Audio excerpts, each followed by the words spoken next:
दोस्तों, स्वागत है आपका मेरे channel very nice education centre में। दोस्तों, आज हम हिंदी व्याकरण में समास से संबंधित मुख्य प्रश्नों पर चर्चा करेंगे जो एग्जाम की दृष्टि से बहुत ही महत्वपूर्ण प्रश्न हैं। पहला प्रश्न है, दो या दो से अधिक शब्दों से मिलकर बने हुए सार्थक शब्द को क्या कहते हैं? तो सार्थक यानी जिस शब्द का कोई अर्थ हो उसे हम क्या कहते हैं? तो चार ऑप्शन है, इन चारों ऑप्शन में हमें सही उत्तर बताना है। तो सही उत्तर है उसे समास कहते हैं। तो अब हम समास के बारे में जानते हैं उदाहरण से। उदाहरण है गौशाला। गौशाला दो शब्दों से मिलकर बना है, गौ और शाला। गौ मतलब गाय, शाला मतलब घर। गाय की शाला यानी कि गाय का घर। तो बीच में क्या है, की शब्द का लोप हुआ है। तो की शब्द का लोप होने से यह संक्षिप्त शब्द बन गया, यानी कि छोटा शब्द बन गया। तो इसलिए यहाँ पर क्या है, समास है। अब हम जानते हैं संधि के बारे में। संधि कहते किसे हैं? संधि में क्या होता है, दो शब्दों के बीच में जब वर्ण आते हैं, वर्ण आपस में मिल जाते हैं, आपस में मिलने से विकार उत्पन्न होता है, यानी कि परिवर्तन होता है। तो उस परिवर्तन को ही संधि कहते हैं। जैसे विद्या, धन, आलय, दो शब्द हैं। अब संधि का नियम क्या होता है, ये हमें ध्यान देना है। संधि का नियम होता है, जो पहला शब्द है पहले शब्द का अंतिम वर्ण हमें लेना है, और जो दूसरा शब्द है दूसरे शब्द का पहला वर्ण हमें लेना है। उन दोनों को आपस में मिला देना है। तो पहला जो शब्द है उसका अंतिम वर्ण यानी कि द्यो, द्यो में जो वर्ण यानी कि मात्रा है वह आ की मात्रा है, यानी कि आ है। और जो दूसरा शब्द है आलय, आलय का पहला वर्ण यानी कि इसमें कौन सी मात्रा है, इसमें भी आ की मात्रा है। तो ये दोनों मात्राएं आपस में मिल जाती हैं। तो ये दोनों मात्राएं कौन सी हैं? यह दीर्घ मात्रा है, यानी कि आ धन आ आपस में मिलकर के आ हो जाता है। तो इसलिए यहाँ पर संधि है, यानी कि यह आ मिलने से ये दोनों शब्द एक साथ मिल गए, और ये विद्याधन आलय जो अलग अलग शब्द थे यह विद्यालय बन गया, यानी कि विद्या का घर बन गया। तो इस प्रकार से यहाँ पर क्या है, संधि है। अब हम जानते हैं अव्यय के बारे में। अव्यय किसे कहते हैं? अब अव्यय में क्या होता है, अव्यय के बारे में जानते हैं। जिस शब्द में लिंग, वचन या कारक के कारण कोई परिवर्तन नहीं होता है, लिंग है, वचन है, कारक के कारण कोई परिवर्तन नहीं होता है, उसे अव्यय कहते हैं। तो इसे उदाहरण से समझते हैं। जैसे आज, कल, इधर, उधर, किंतु, परंतु आदि। से आज में लिंग वचन के कारण कोई परिवर्तन नहीं होगा, ऐसे कल में लिंग वचन के कारण कोई परिवर्तन नहीं होगा, यानी कि ये ज्यों के त्यों रहेंगे। तो इसलिए यहाँ पर अव्यय है। इन शब्दों में क्या है, अव्यय है। अब हम समझते हैं छंद के बारे में। छंद किसे कहते हैं? अब छंद में क्या होता है, छंद में यानी कि इसमें जो वर्ण होते हैं वह क्रम, मात्रा, गणना या यति, गति को ध्यान में रखते हुए पद्य की रचना करते हैं, यानी कि कविता की रचना करते हैं, उसे छंद कहते हैं। तो हमने तीनों के बारे में समझा, और चौथा छंद के बारे में भी हमने समझा। अब हम अगले प्रश्न की तरफ बढ़ते हैं। प्रश्न नंबर 2 है, समास का शाब्दिक अर्थ होता है। समास का शाब्दिक अर्थ यानी कि संक्षिप्त, इसका ऑप्शन नंबर 1 हमारा सही उत्तर है।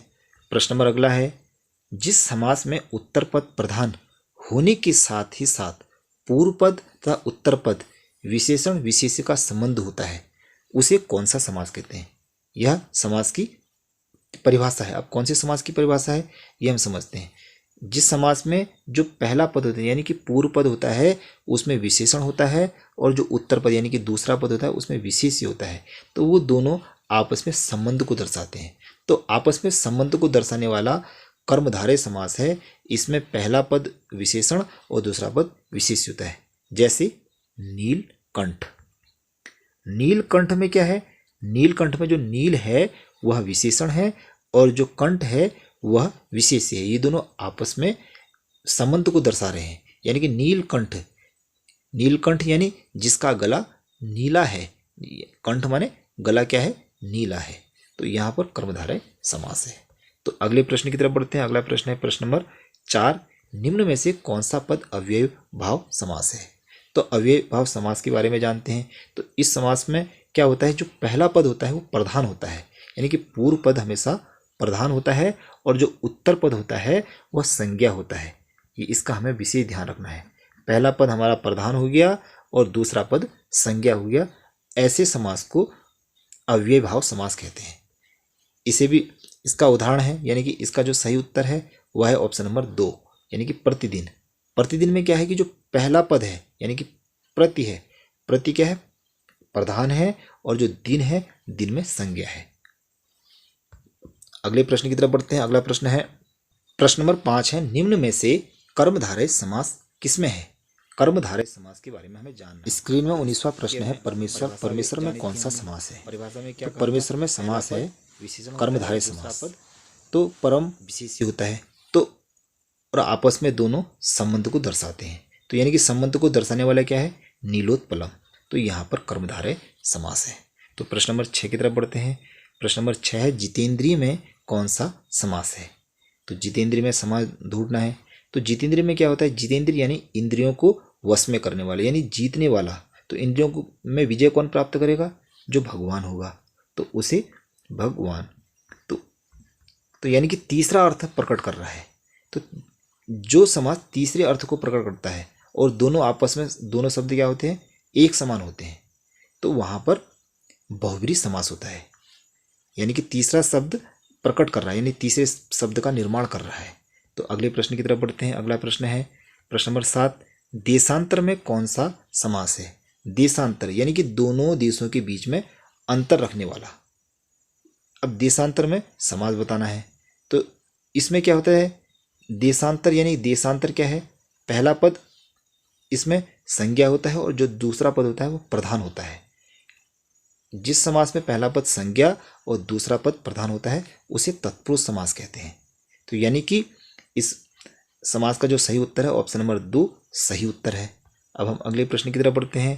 प्रश्न नंबर 8 है, दीनानाथ में कौन सा समास है? दीनानाथ यानी कि गरीबों का नाथ, दीनानाथ यानी गरीबों का नाथ। तो इस प्रश्न का जो सही उत्तर हमें बताना है, तो दीना, दीना में दीना यानी कि पहला शब्द क्या है, विशेषण है, और जो दूसरा शब्द है वह विशेष्य है, विशेष्य। अब जिस समास का पहला पद विशेषण होता है और दूसरा पद विशेष्य होता है उसे कर्मधारय समास कहते हैं, यानी कि ऑप्शन नंबर 1 हमारा सही उत्तर है। अब हम अगले प्रश्न की तरफ बढ़ते हैं। प्रश्न नंबर 9 है, प्रश्न नंबर अगला है प्रश्न नंबर 10, पाठशाला में कौन सा समास है? पाठशाला यानी कि विद्यालय, तो यहाँ पर पाठशाला में तत्पुरुष समास है। तो तत्पुरुष समास में क्या है, जो पहला पद होता है वह संज्ञा होता है और जो दूसरा पद होता है वह प्रधान होता है। तो यानी कि तत्पुरुष समास इसका सही उत्तर है, ऑप्शन नंबर 3 इसका सही उत्तर है। प्रश्न नंबर 11 है, मुख दर्शन में कौन सा समास है? मुख दर्शन,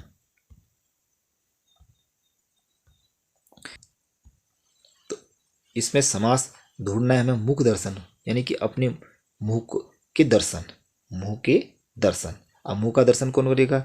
इसमें क्या है, जो पहला पद होता है वह संज्ञा होता है, मुख क्या है, संज्ञा है, और जो दूसरा है वह प्रधान है।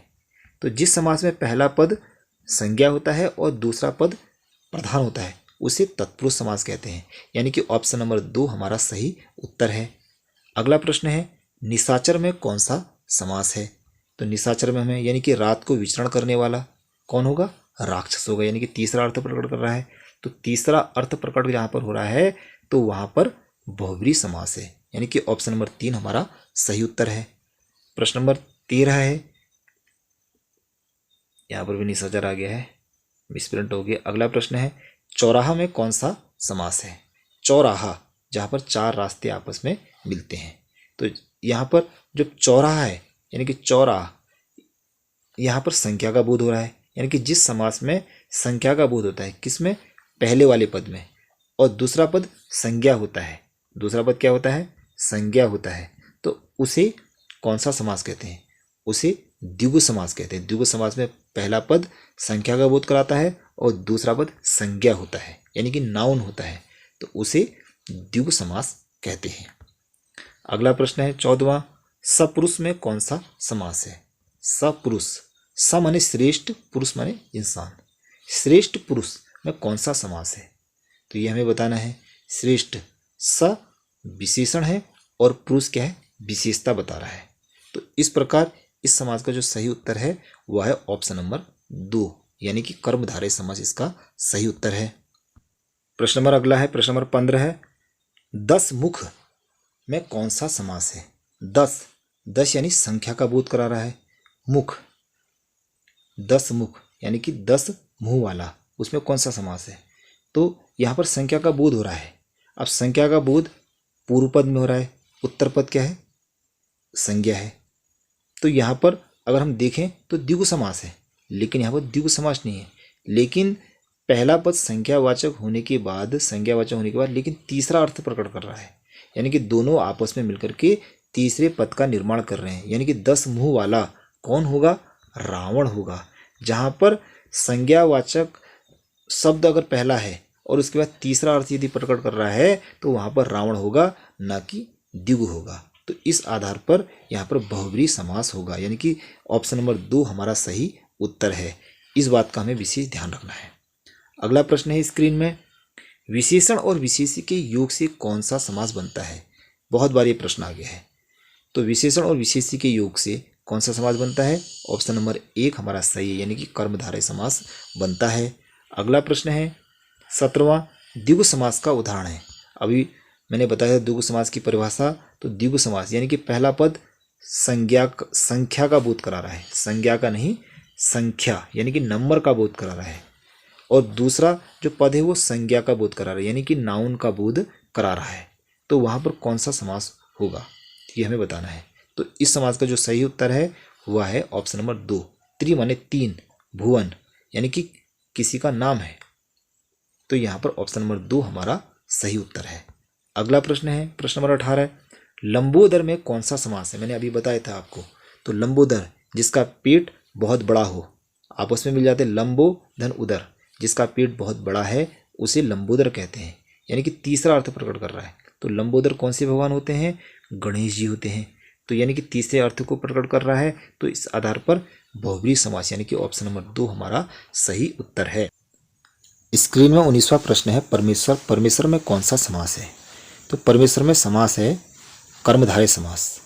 तो परम विशेषण है और जो ईश्वर है वह विशेष्य है, यानी कि दोनों आपस में एक दूसरे का संबंध बता रहे हैं। तो इस प्रकार यहाँ पर कर्मधारय समास है। तो स्क्रीन में अगला प्रश्न है, देश प्रेम। देश प्रेम में कौन सा समास है? यानी कि देश से प्रेम करना, अपने देश से प्रेम करना। तो यहाँ पर तत्पुरुष समास है। तो तत्पुरुष समास में क्या होता है? जो पहला पद होता है वह संज्ञा होता है और जो दूसरा पद होता है वह प्रधान होता है। तो जिस समास का पहला पद संज्ञावाचक होता है और दूसरा पद प्रधान होता है उसे तत्पुरुष समास कहते हैं। तो यानी कि देश प्रेम में तत्पुरुष समास है। ऑप्शन नंबर 3 हमारा सही उत्तर है।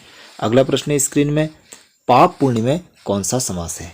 तो पाप पुण्य, तो पाप पुण्य के बीच में योजक चिन्ह का लोप है, यानी कि छिपा हुआ है। जिस समास में दोनों शब्दों के बीच में योजक चिन्ह होता है तो उसे द्वंद्व समास कहते हैं, यानी कि दोनों समासों में से, यानी कि दोनों शब्दों में से कोई भी शब्द एक दूसरे से छोटा नहीं है।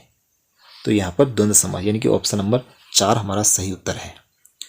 स्क्रीन में अगला प्रश्न है, पंचवटी। पंच माने 5, वटी माने बरगद के पेड़। तो यहाँ पर संख्या का बोध हो रहा है। जिन शब्दों से संख्या का बोध होता है उसे द्विगु समास कहते हैं, ये हमें ध्यान रखना है। अगला प्रश्न है स्क्रीन में प्रश्न नंबर 23, वनवास में कौन सा समास है? वनवास, वन में निवास करने वाला। वन में निवास करने वाला, वन संज्ञावाचक हो गया और वास प्रधान शब्द हो गया, यानी कि जिस समास का पहला पद संज्ञावाचक होता है और दूसरा पद प्रधान होता है तो वहां पर तत्पुरुष समास होता है, यानी कि ऑप्शन नंबर 1 हमारा सही उत्तर है। अगला प्रश्न है स्क्रीन में, भाई बहन में कौन सा समास है? यानी कि दोनों शब्द एक दूसरे को नीचा नहीं दिखा रहे हैं, यानी कि दोनों समान हैं तो और बीच में योजक चिन्ह का लोप है। अब जिस समास में योजक चिन्ह का लोप होता है या योजक चिन्ह होता है तो वहां पर कौन सा समास होता है? वहां पर द्वंद्व समास होता है, यानी कि ऑप्शन नंबर 2 हमारा सही उत्तर है। अगला प्रश्न है स्क्रीन में प्रश्न नंबर 25, चतुर्भुज।